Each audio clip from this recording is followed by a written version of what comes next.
드릉드릉 소리가 나요. 북한 길을 단 탱크가 지나가는 거예요.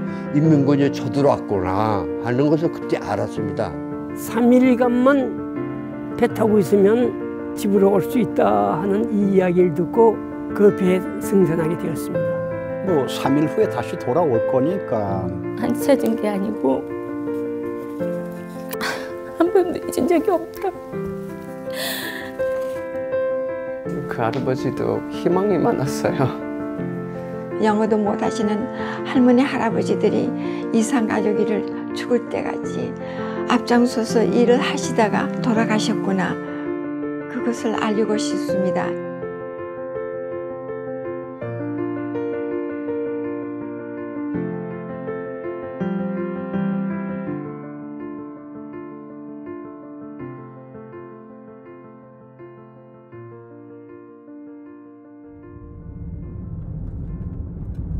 한인이 살까 싶은 중서부 시골 마을.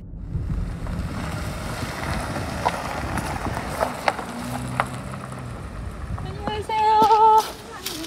반갑습니다. 네, 멀리 오셔서 수고 많으십니다. 반갑습니다. 네네. 지혜입니다. 백발의 한인 여성이 소중히 보관하고 있는 것은 수십 년 세월 속 깊이 품어온 혈육과의 유일한 끈. 이게 북한에서 온 사진들이고 또 다큐멘터들입니다. 낡은 사진과 세월 따라 속절없이 빛바랜 편지에는 혈육에 대한 그리움과 이산 가족의 오랜 사연이 켜켜이 쌓여 있습니다. 저는 1940년 음력으로 11월 17일 날 만주의 그 첩첩 산골인 다푸차하라는 그 독립군의 은거지에서 태어났습니다.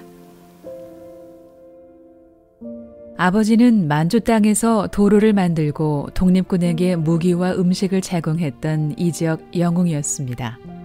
해방되자 어머니는 육남매 손을 잡고 대구로 갔고 아버지와 웅희 오빠는 주변 정리차 만주에 남았습니다. 저희들이 떠나자마자 만주와 북한의 국경이 닫혔습니다. 그래서 거기서 두 분이 갇히게 됐습니다. 그래서 이차희 씨가 북한에 있는 가족 소식을 접한 건 고향 다푸차오에 방문했을 때였습니다. 그때 제가 알은 소식은 1949년 말에 저희 아버님이 전쟁터에 그 대장으로 공을 세웠다. 그래서 중국 정부가 저희 아버님을 북한으로 원하신 대로 넘어가게 허락을 했다. 거기까지 알고 왔습니다. 만주에 이어 북한에서도 아버지는 유명인이었습니다. 북한 영화 60 청춘의 실제 주인공이 바로 이차희 씨 아버지. 저희 아버지를 북한 사람들은 천리마 할아버지라고 불렀습니다. 38선이 갈리고 남한의 고향에 있는 가족들을 만날 수 없기도 힘들다는 걸 생각하고 이제 아마 여러 가지 이유로 마라톤을 55살에 시작한 것 같습니다. 아버지가 명성을 얻은 덕에 마치 기적처럼 북한을 방문했던 조카가 이차희 씨의 오빠를 만났습니다. 이 사진은 제 조카 선엽이가 평양에서 웅희 오빠와 웅희 오빠의 아들을 만난 저희 가족의 유일한 상봉 사진입니다. 안여원에게 할아버지의 이름을 줬습니다. 이상문. 그런데 며칠 후에 호텔에 돌아오니까 뜻밖의 웅희와 웅희 오빠의 아들이 기다리고 있었습니다. 그때 웅희로부터 들은 이야기는 저희 아버님이 벌써 돌아가셨고, 그렇지만은 저희 아버님이 얼마나 남한 있는 가족들에게 자기가 이북에 있다는 것을 알리고, 웅희 오빠가 보낸 아버지 산소 가는 길. 혈육에 대한 그리움을 꾹꾹 눌러 적은 이 편지를 끝으로 더는 웅희 오빠 소식을 알지 못합니다. 천리마 할아버지의 끈기는 막내딸이 고스란히 물려받았습니다. 시카고의 한 도서관 관장 시절 이차희 씨는 이산 가족의 사연을 미국 사회에 알리는 첫 신호탄을 쏘아 올린 주인공입니다. 14만 7천어치의 한국 책을 도서관에 넣었습니다. 그 도서관이 한국 독자로 붐볐습니다. 그런데 그 중에 상당수가 이산 가족이었습니다. 그때 제가 제 하나의 개인적인 문제가 아니고 이건 누가 일을 해야겠다는 그걸 생각을 한 게 1990년대 중반이었습니다. 이차희 씨가 앞장서면서 미국 내 한인 이산 가족들이 하나둘씩 연결되기 시작했습니다.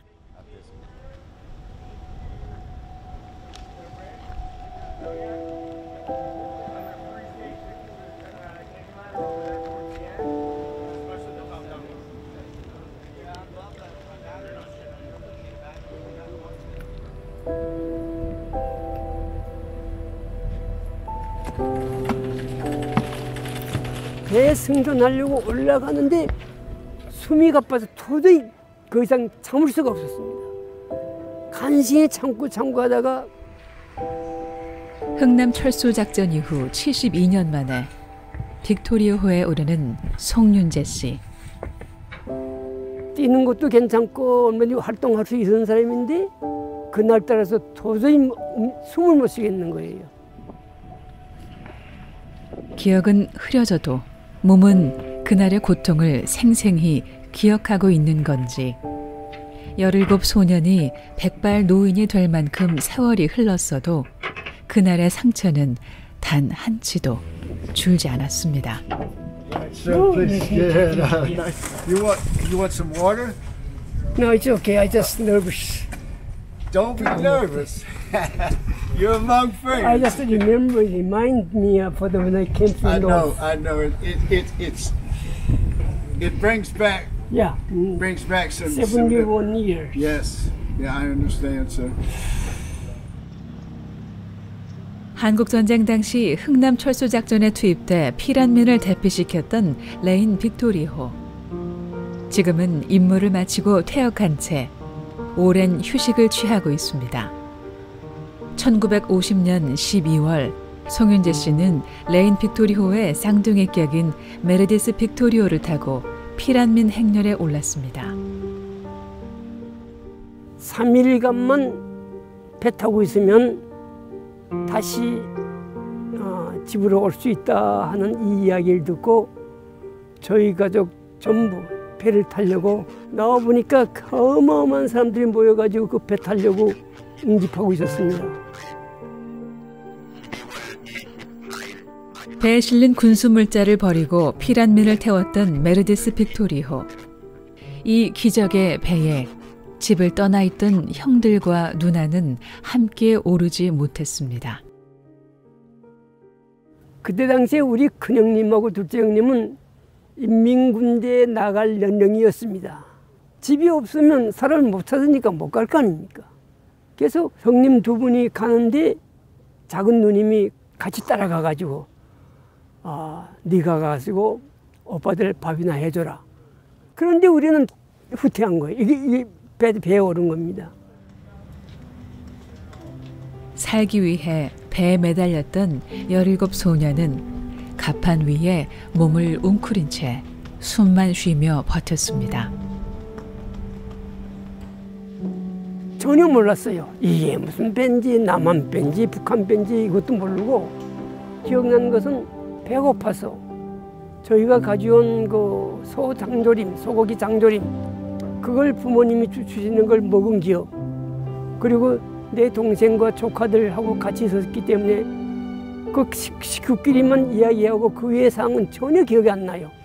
조금 날이 밝으니까 그다음 전부 하산하세요 하면서 고함을 지르는 그 남성의 소리. 그래서 그냥 보따리 있는 걸 메고 걸어서 내려와 보니까 그곳이 바로 거제도 장승포 읍이었습니다. 그렇게 영문도 모른 채 남한으로 내려와 피난살이가 시작됐습니다. 빅토리호에서 거제도로 첫 발을 내디딘 그날, 송윤재 씨 가족은 남과 북으로 흩어져 길고 긴 이별이 시작됐습니다.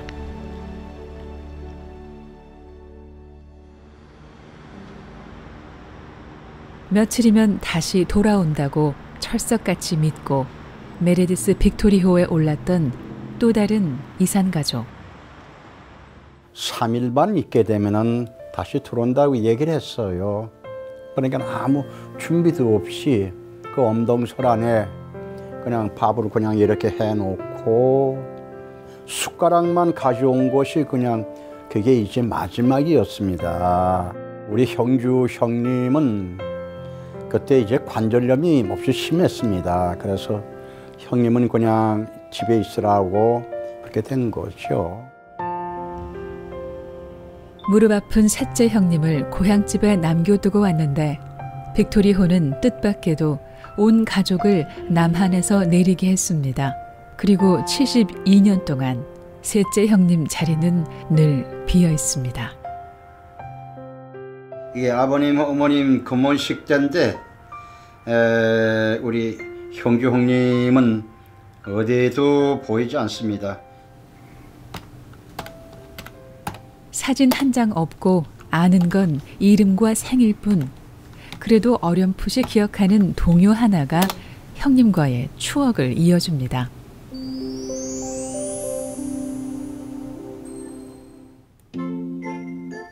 이 노래 이거야. 이게 바로 이게 이 노래. 형님은 저한테 가르쳐준 노래. 쿠커 Welcome dancer, winter is going, sweet breeze blowing, springtime, soon it'll be here. 음악을 좋아했던 형님은 매일 아침 꼬맹이 막내 동생을 산으로 데려가 발성 연습을 시켰습니다. 6시 정도 깨워가지고 그냥 집에서 산까지가 한 30분 정도 그냥 올리면서 그냥 데려갑니다. 그러면 사이다를 사줘요. 어린 시절 날다람쥐처럼 산을 올랐던 기억 한 자락에 희미하게 남아있는 형님 얼굴. 형님과 올랐던 동네 산이 이곳과 제법 닮은 걸까요? 발룡산에 이렇게 올라가 보게 되면은 저쪽이 이제 동네가 되는 운흥리예요. 이쪽 뒤에가 의과대학이 있고 저희 집 그 가수원이 이제 나타나고 이제 여기가 이제 그 함흥 시내가 이제 되는 거죠. 또 마음이 또 그냥 오래간만에 그냥 눈물을 짤끔짤끔 흘렸네요. 네. 나도 지금 눈물이 나네. 예.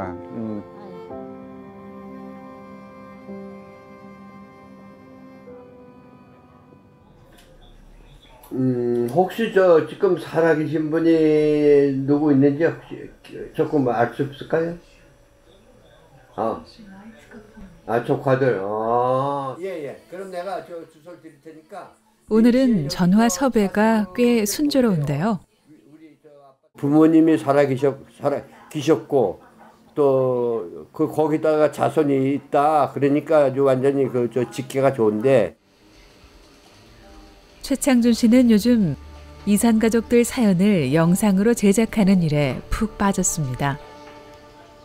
저도 영상을 찍는 거 좋아하니까 그 기록을 남겨주려고 말하자면 유언 같은 거 남겨주려고 옛날에는 내가 신문사 찾아가서 유언을 남기겠다고 해도 연락이 안 오는데 내가 개인적으로 하더라도 야 그거 우리 저 가족들 피해 본다. 한국에는 이산 가족이 되지만은 미국은 안 되지 않습니까요? 그러니까 아마 상원까지 통과되면 많은 사람들이 자기들 신청할 거야. 2021년 여름 이산 가족 상봉 법안이 미 하원을 통과하면서 출연자 섭외가 술술 풀리기 시작했습니다. 드디어 공들여 섭외한 주인공을 카메라 앞에 세웠습니다. 미국 이민 초기 최창준 씨는 지역 한인 방송을 운영했습니다. 이게 제 아들이야 지금. 돈 안 되는 방송국 꾸려나가느라 온 가족이 총출동해 고군분투하던 어느 날 우연치 않게 이산가족 영상이 손에 들어왔습니다. 너무 기뻤습니다 그게. 저도 이산가족이지만은 영상이 텔레비로 그 장면이 나가고 울부짖는데 저절로 울음이 나와요 그게. 예?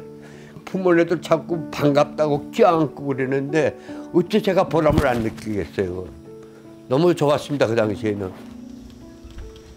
최창준 씨 가족 역시 이미 오래전 신청서를 내고 기다리고 있습니다.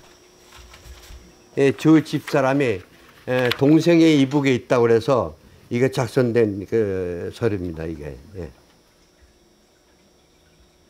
아버님이 이산가족 신청을 KBS 하는데 쓴 겁니다 이게. 이산가족 찾기 신청할 당시에 일가 친척 이름을 빼곡히 적은 낡은 신청서. 1900년생인 아버지는 백수를 누렸지만 북한에 있는 혈육은 끝내 만나지 못했습니다. 역시 이산 가족인 아내에게 평생 가족은 남편뿐.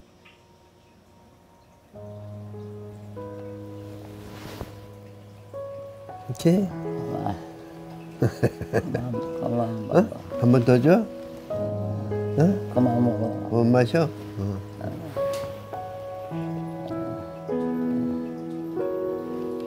여보, 당신 동생 기억해? 이북에 있는? 당신 박춘식 생각 안 나? 박춘식이 동생 아니야 당신? 어? 그렇지? 몰라. 몰라? 알츠하이머 노인성 치매를 앓고 있는 아내. 아내는 남편도 그리운 동생도 잊어가고 있습니다. 이게 큰힘이. 이게 조금 일찍만이라도 우리가 만날 수 있는 기회를 주면요.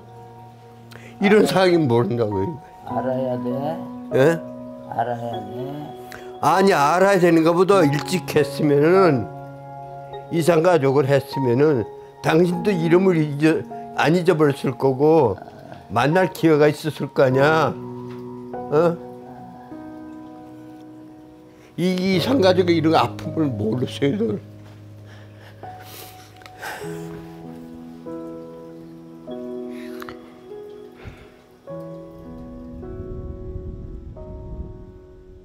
국무성의 요청으로 2007년에 제가 105명의 이산가족 숫자를 넣었는데 2년 후에 보니까 그중에 거의 25명이 돌아가시거나 소식이 끊어졌습니다. 그래서 2019년 4월에 제가 97명의 숫자를 넣었습니다. 그중에 85%가 연세가 80대 후반기나 아니면 90대였습니다. 저희들이 마지막 단계입니다. 저희들은 이제 하루가 급합니다. 이산가족의 사연은 마크 커크 당시 연방 하원 의원 주선으로 미국 정치권에 알려졌습니다. 이산가족 문제가 인도주의적 차원에서 미국 정책에 포함되길 바라며 30년을 달려온 이차희 씨. 이산가족 상봉법안이 상원에 머무는 지금 마음이 바쁩니다. 이 법안을 빨리 통과시켜달라는 제가 청원서를 상원 모두에게 내고 있습니다. 편지 한 통에 72년 이별의 아픔을 다 적을 순 없지만 미국 시민이란 이유로 상봉 대상에서 번번이 제외됐던 사연을 어떻게든 알리고 싶은데요. 미국 동부 서부 할 것 없이 정신없이 찾아다니던 어느 날 한 줄기 빛과 같은 막강한 지원군도 생겼습니다. 제이슨 안을 주 인물이 되어서 하버드 학생들의 그룹이 형성되었습니다. 이 학생들이 이산가족 다큐멘터리를 제작했습니다. 그것이 저희 후세들의 공식 첫 출발인 것 같습니다. 잊지 못할 오빠야. 한국말도 서툰 한인 2세 청년이 할아버지 할머니들 사연을 카메라에 담았습니다. 보고 싶던 오빠야.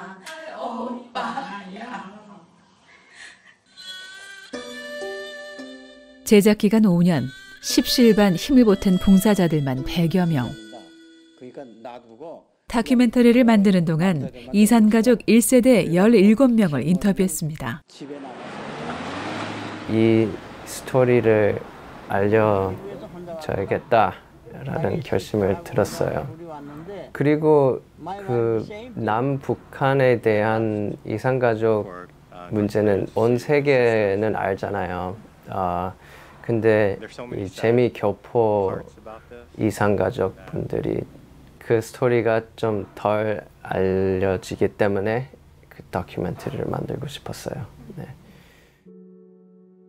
한인 2세 청년들이 동참해 목소리를 낸 지 10년. 여전히 미국 내 이산 가족들에겐 공식적인 상봉 기회가 없었습니다. 되게 단순한 문제인데 왜 이렇게 복잡한지 이해도 안 가고 몇 년 동안 이렇게 죄책감 많이 가졌어요. 부담도 가졌고 상봉 못 시켜 들으니까 되게 전화하기도 좀 좋은 소식 없으니까 그렇고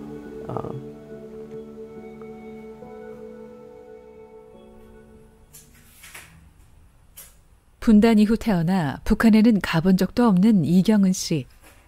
아버지의 유언에 따라 북한에 있는 이복 형제를 찾고 있습니다. 아버지는 살아생전 헤어진 자식을 그리워하는 속내를 쉽게 드러내지 않았습니다. 80년대 이산가족 상봉 캠페인을 할 때도 저희 아버지는 안 찾았어요. 그리고 저도 여쭤봤어요. 아버지 왜 자식분들 3분이나 계시다고 항상 저희한테 말씀하시고 왜 한 번도 찾을 생각을 안 하셨냐고 여쭤봤죠.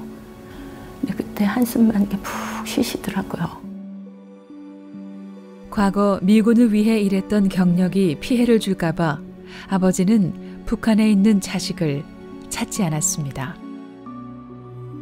저도 결혼하고 아이를 낳고 이제 자식들을 키우면서 아버지의 그 나이가 되니까 내가 만약 그런 상황이었더라면 어땠을까라는 생각을 해보게 되더라고요.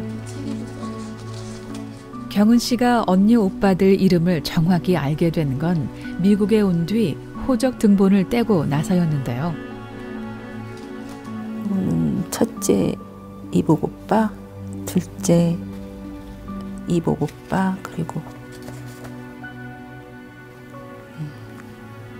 지금 주소가 없죠. 막내 언니가 막내가 딸인데 50년도 10월 26일이에요. 그 태어난 출생일이. 이걸 보고 제가 마음이 많이 아팠죠. 왜냐하면 3개월 피부치 다 듣고 아버지가. 아버지가 평생 사랑했고 잊지 못했던 북한에 있는 가족에게 경훈 씨는 꼭 해주고 싶은 말이 있습니다. 한 번도 잊은 적이 없다. 안 찾은 게 아니고 한 번도 잊은 적이 없다.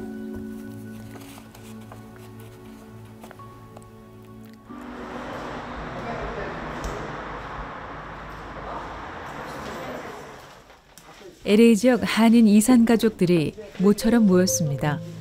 다들 비슷한 처지에 같은 아픔을 지닌 북한 출신 고향 형님 동생들. 만나면 누가 먼저랄 것도 없이 수다가 시작되고 단체 영화 관람하듯 40여 년 전 이산가족 찾기 방송 영상도 돌려봅니다. 저 어렸을 때 있잖아. 이방석집에 맡겨놓고 갔었어요. 한 방송사의 생방송을 시작으로 이산가족 상봉에 물꼬가 튀었을 때 바다 건너 미국에서 지켜만 봤던 한인 이산가족들. 고령이 된 이산가족들은 이제 기다리는 일이 힘에 부치지만 북한에 있는 가족을 만날 순간까지 건강과 싸우며 희망을 키웁니다.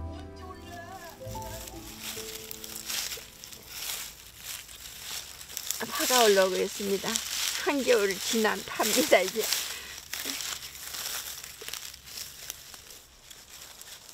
아직 이른 봄에 마른 땅을 뚫고 기특하게도 싹이 올라왔습니다. It still survived.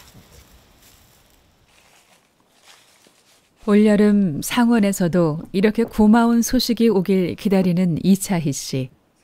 이산가족 상봉 법안에 마지막 희망을 걸고 북한에 있는 가족 만날 날을 기다립니다. 나의 살던 고향은 꽃피는 산골 복숭아꽃 살구꽃 아기 진달래 붉은 꽃대굴 부모, 형제, 아들, 부인 이 관계가 가장 인간의 근본적인 관계가 끊어진 것입니다. 70년이란 긴 세월 동안 여기 미국의 이산가족들은 북한에 둔 부모, 형제, 부인, 아들들을 그리워하면서 살았습니다. 이제 마지막 단계에 70년의 소원을 풀어들고 가야죠. 이산가족 상봉은 어느 형식, 영상이든 어떻든 이루어져야 되겠습니다. 그 속에서 놀던 때 그립습니다.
우리 조카들, 가족들의 소식을 듣길 바랍니다.